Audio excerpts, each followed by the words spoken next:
Oi irmãos, tudo bem? Bem-vindos a mais um vídeo aqui do canal. Mais um vídeo de estudo da Palavra de Deus.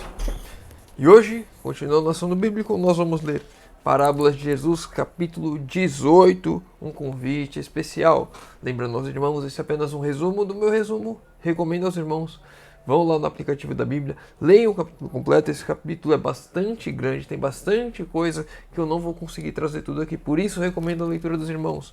Leiam o capítulo completo ou escutem o audiobook. Vamos iniciar. Parábolas de Jesus, capítulo 18, um convite especial. O Salvador era convidado no banquete de um fariseu. Aceitava convites tanto de ricos como de pobres. E consoante seu costume, vinculava com suas lições da verdade a cena que tinha diante de si. Uma lição importante: Jesus sempre estava com todos, estava no meio de todos, ricos e pobres. Ele não fazia distinção, ele não colocava uns em uma categoria e outros em outra. Ele pregava para todos, ele aproveitava as oportunidades, aproveitava os convites e levava a mensagem que tinha que levar. Eu e você devemos fazer a mesma coisa, devemos sempre estar dispostos a estar nos relacionando com todas as pessoas, não importa a classe social, não importa se é rico ou se é pobre, não importa se é um grande intelectual ou se é uma pessoa mais humilde, sem estudo. Devemos nos relacionar com todos. Todas as pessoas devem receber a mensagem do Evangelho para os nossos dias. Os judeus pretendiam circunscrever a si as bênçãos divinas, para que esta vida e a futura negavam a misericórdia de Deus para com os gentios. Pela parábola, Cristo mostrou que neste mesmo momento eles rejeitavam o convite de misericórdia, a chamada para o reino de Deus.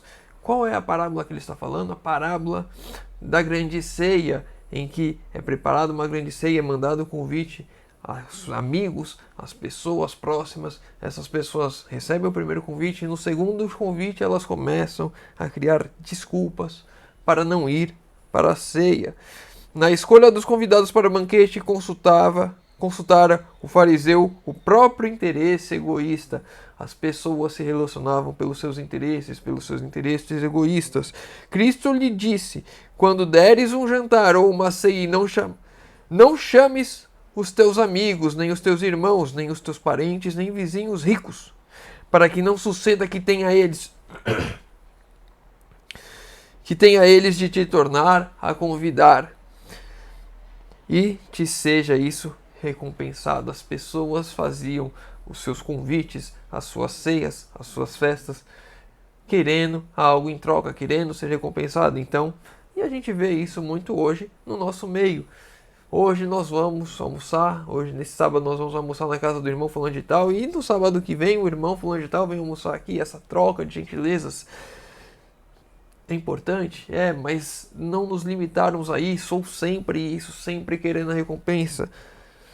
O que Cristo diz mas quando fizesses um convite, chama os pobres, aleijados, mancos e cegos, e serás bem-aventurado, porque eles não têm como te recompensar, mas recompensado serás na ressurreição dos justos. Quando nós ajudamos as pessoas que estão ao nosso redor, quando nós fazemos as coisas por outros sem querer nada em troca, então nós estamos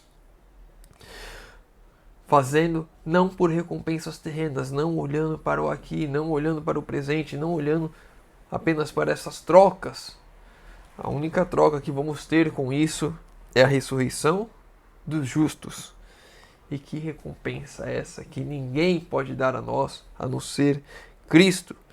Essas reuniões deveriam ser para Israel lições objetivas, sendo ensinada deste modo a alegria da verdadeira hospitalidade.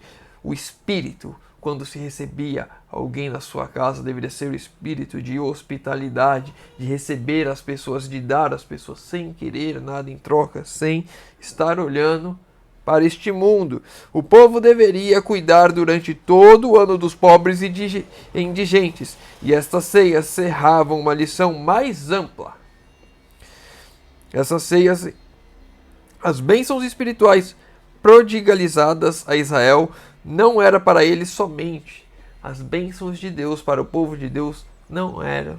Para o povo de Israel não era apenas para o povo de Israel, eram para todos. E essas ceias deveriam ser o partir do pão, o partir da bênção com essas pessoas que estavam marginalizadas, com essas pessoas que não estavam próximas, com aquelas pessoas que não tinham acesso a essa bênção durante praticamente toda a vida, durante o ano, durante a sua semana de labuta. As ceias eram um propósito especial para Deus, para que eles dividissem a bênção de Deus com os outros.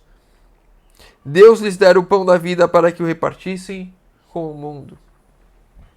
Eles deveriam ser um canal de bênçãos para o mundo, onde eles recebiam e distribuíam e compartilhavam.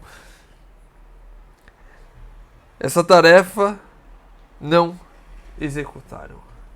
E muitas vezes, na maioria das vezes, para não dizer sempre, se olharmos para a nossa vida hoje, vamos ver exatamente o reflexo do que era Israel. Pessoas bem-aventuradas, com a bênção de Deus, em que recebem a bênção e encerram os seus canais, tampam os seus canais, fecham as comportas, onde a bênção chega até mim, chega até você, e nós não distribuímos com ninguém. Nós não executamos a tarefa de compartilhar o pão da vida com o mundo. Nós somos egoístas e olhamos apenas para os nossos desejos. É um alerta quando olhamos para essa história, para não cometermos o mesmo erro que Israel cometeu. As palavras de Cristo eram-lhes uma censura ao egoísmo. Desagradavam os fariseus. Desejando desviar o rumo da conversa, um deles exclamou com ares de beato: Bem-aventurado que comer pão no reino de Deus. Este homem falou com grande confiança, como se estivesse certo de um lugar no reino. Sua atitude era semelhante à dos que se alegram com ser salvos por Cristo. A atitude dele era a mesma daquele que era salvo por Cristo. A alegria dele. Conquanto não preencham as condições sobre a que a salvação é prometida. Ele tinha a mesma alegria daqueles que estão salvos por Cristo. Mas ele não tinha as obras correspondentes.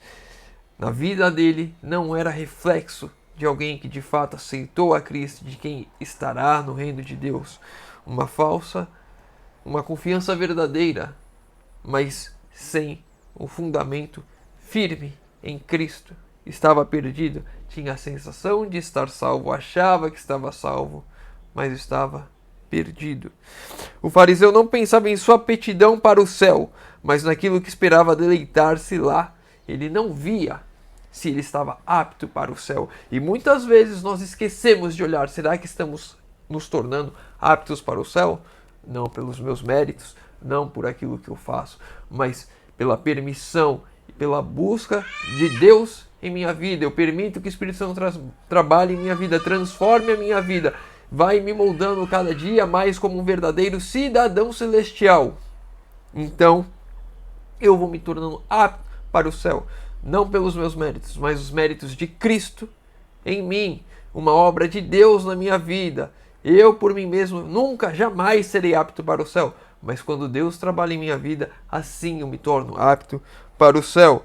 Sua observação destinava-se a desviar do tema dos seus deveres práticos, e muitas vezes eu e você estamos apenas nos desviando de fazer aquela que é a vontade de Deus, nos desviando de fazer aquilo que devemos fazer. Queremos as bênçãos, almejamos as bênçãos, queremos o céu, mas não vivemos como cidadãos celestiais, não somos transformados pela palavra, e quando a palavra vem até mim, vem até você, com palavras duras, que precisamos de uma transformação, precisamos buscar a Deus, nós negligenciamos isso, mudamos o foco, dizemos uma frase linda: bem-aventurado aquele que ceiar no reino dos céus, quando na verdade estamos tentando disfarçar com uma falsa piedade a nossa corrupção, o nosso prazer em continuar pecando, o nosso prazer em reter as bênçãos de Deus para nós e de nos acharmos melhores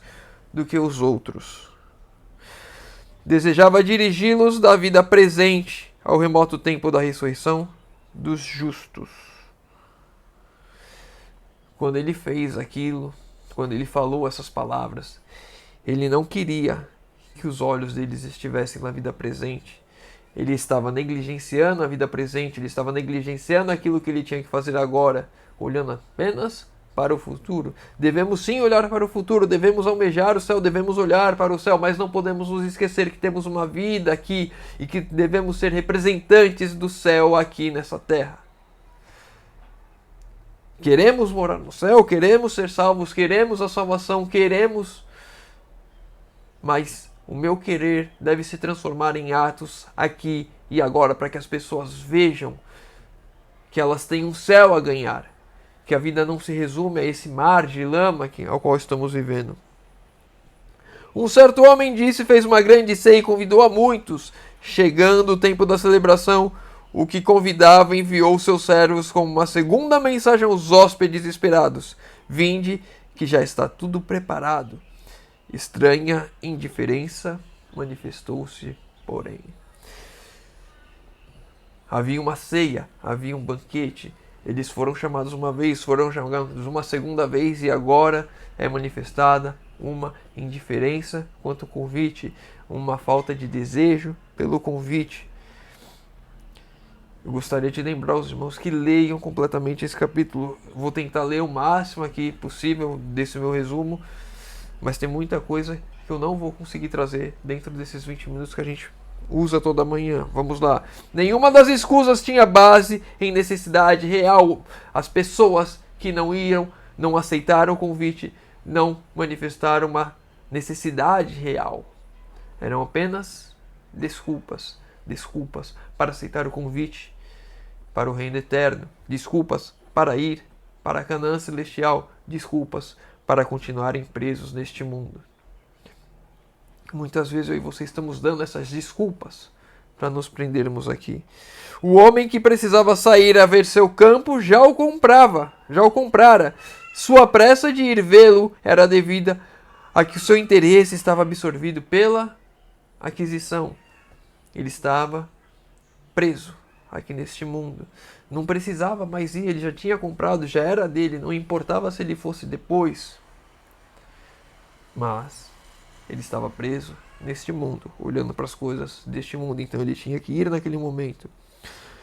Os bois também tinham sido comprados. Outra pessoa deu a desculpa dos bois. Já tinham sido comprados, o exame dos mesmos só tinham a de satisfazer a curiosidade do comprador. Já tinha comprado os bois. Você ia olhar os bois depois de comprar. É apenas curiosidade, um motivo supérfluo. Mas está a imersão das pessoas neste mundo. Também a terceira desculpa não tinha melhor motivo, a circunstância de convidado a haver contraído núpcias. Não precisava impedir sua presença à festa. Sua esposa também seria bem-vinda, fizera, porém, seus próprios planos de prazer. E estes lhes pareciam mais desejáveis do que comparecer à festa, como prometera. Pessoas absorvidas nos seus próprios planos, no seu próprio prazer, no seu próprio entretenimento. Pessoas absorvidas pelo mundo, presas neste mundo, não querem abandonar a isso e aceitar o convite celeste.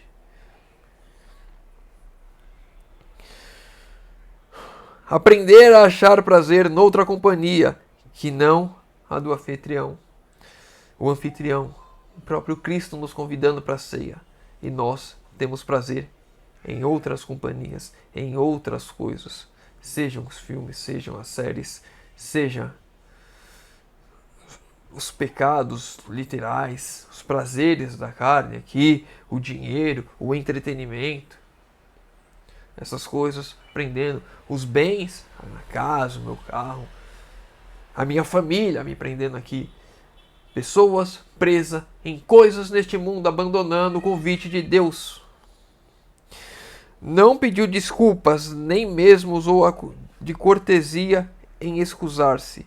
O não posso ir era unicamente um véu para a verdade. Não faço questão de ir. As desculpas que damos para rejeitar o convite de Deus são justamente uma afirmação do nosso ser, da nossa vontade de nos mantermos presos neste mundo. Não faço questão de ir ao céu. Eu quero ir ao céu. Mas se eu tiver que mudar alguma coisa aqui, se eu tiver que abandonar as minhas vontades, os meus queridos, os meus desejos, então o céu fica em segundo plano, porque eu quero a minha vontade, eu quero as minhas vaidades, o meu ego, o meu querer. Como se isso fosse maior do que a vontade de Deus. Todas as escusas denunciavam um espírito preocupado. Estes convidados ficaram absortos pelo interesse em outras coisas. O convite que se comprometeram a aceitar foi rejeitado. Generoso amigo ofendido por sua indiferença. Cristo, o generoso amigo, sendo ofendido porque ele nos deu o convite. Aceitamos uma vez e na confirmação rejeitamos por causa das nossas próprias vontades, por causa do nosso próprio querer. Pela grande ceia, Cristo representa as bênçãos oferecidas pelo Evangelho, que veio primeiramente a nós. E muitas vezes rejeitamos. A provisão é nada menos do que o próprio Cristo. Ele é o pão que desceu do céu, e dele procede as torrentes da salvação. Os mensageiros do Senhor anunciaram aos judeus a vinda do Salvador. Apontaram a Cristo como o Cordeiro de Deus que tira o pecado do mundo. Os judeus, primeiramente, receberam a bênção de Cristo, e eles a rejeitaram, e aí essa bênção foi a outros, e nós hoje primeiramente recebemos a bênção da mensagem de que Jesus está voltando, a verdade presente, a reforma iminente que temos de fazer em nossas vidas, um verdadeiro reavivamento espiritual, e muitas vezes estamos negligenciando isso. E se o irmão procurar por aí na internet, o irmão vai ver que mesmo no mundo árabe, os muçulmanos estão tendo sonhos com Cristo, estão se convertendo, estão recebendo a bênção que eu e você estamos rejeitando hoje. Pessoas perguntando, desses que estão tendo sonhos, o que significam os 3 anjos? Que mensagem é essa? Pessoas procurando compreender as mensagens que Deus está dando para elas, enquanto nós estamos aqui rejeitando isso.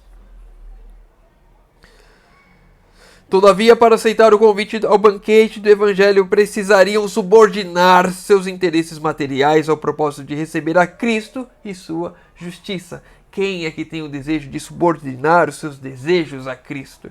Quem tem o desejo de abrir mão do próprio eu por Cristo? Pessoas olhando apenas para si próprias. Pessoas sem o desejo de uma conversão genuína, de entregar suas vidas a Cristo, se assim necessário for. Deus prodigalizou tudo ao homem e lhe pede colocar seu serviço acima de todas as considerações terrenas e egoístas. Deus abriu mão do que ele tinha de mais importante. Cristo abriu mão da própria vida por nós. Ele veio aqui e se entregou por nós. Ele sofreu a morte eterna. Isso é um assunto bem mais profundo, porque ele vive. Como assim ele morreu a morte eterna e ainda vive? Um assunto que a gente pode estudar em outro vídeo, mas ele morreu uma morte que eu e você, se morrêssemos, não teríamos a vida eterna. Se Cristo não fizesse, não pagasse o preço dos nossos pecados, não teríamos. Ele abriu mão de tudo por nós, e nós não queremos abrir mão do nosso próprio eu, das nossas próprias vontades, e colocamos desculpas para depois, para depois, para depois. O coração absorto das afeições terrenas não pode ser entregue a Deus. A lição é para todo o tempo. Devemos seguir o Cordeiro de Deus aonde quer que vá.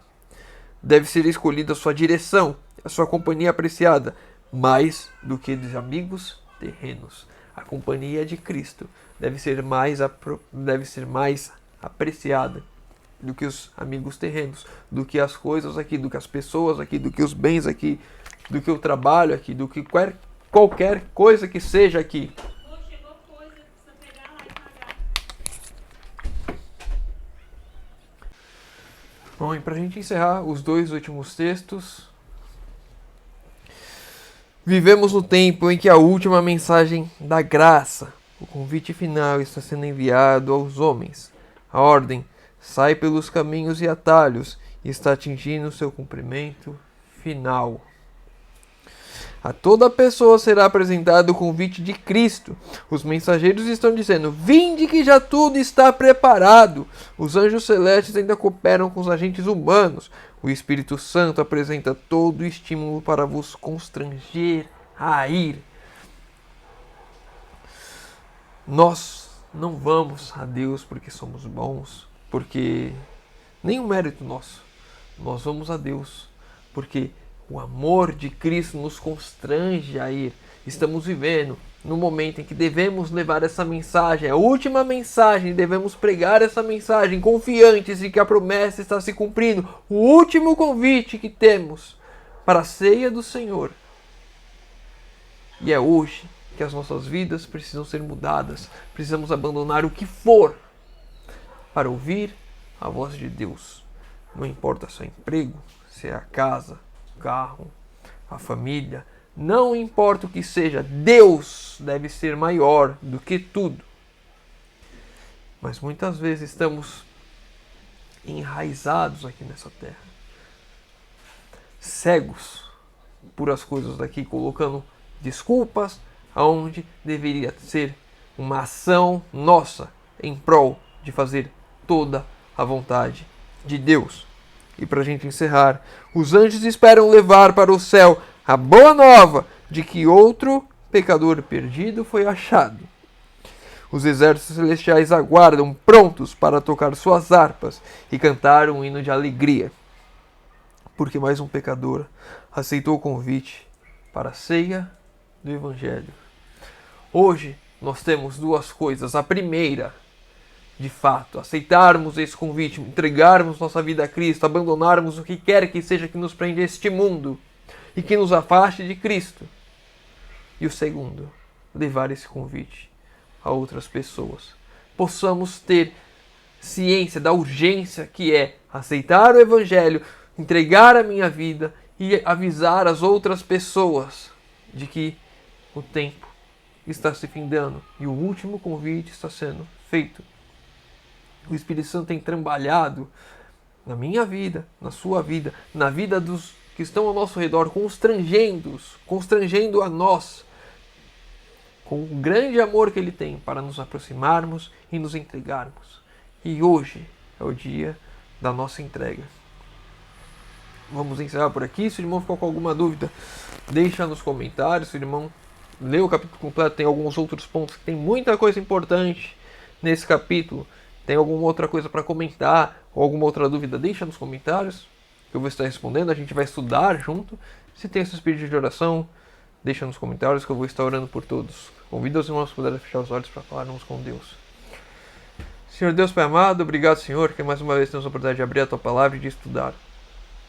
Pai querido, te pedimos que o Senhor abra os nossos olhos, que possamos compreender a urgência de aceitarmos esse convite hoje em nossas vidas, Senhor. Fazermos a nossa entrega total hoje, abandonarmos qualquer coisa que nos afaste de Ti, Senhor. Pai querido, trabalhe em nosso ser, derrama Teu Santo Espírito sobre nós, que possamos, Senhor, ter o caráter perfeito de Cristo em nossas vidas, que possamos pregar a todo mundo que o último convite está sendo feito agora, que a ceia está pronta e que está nos últimos instantes para aceitarmos o chamado e irmos, Senhor amado. Por favor, trabalhe em nossas vidas. Por favor, nos dê o Teu Santo Espírito em auxílio para levarmos essa mensagem ao mundo, Senhor amado. Te pedimos isso em nome de Jesus. Amém. Meu irmão, fica com Deus e que Deus te abençoe.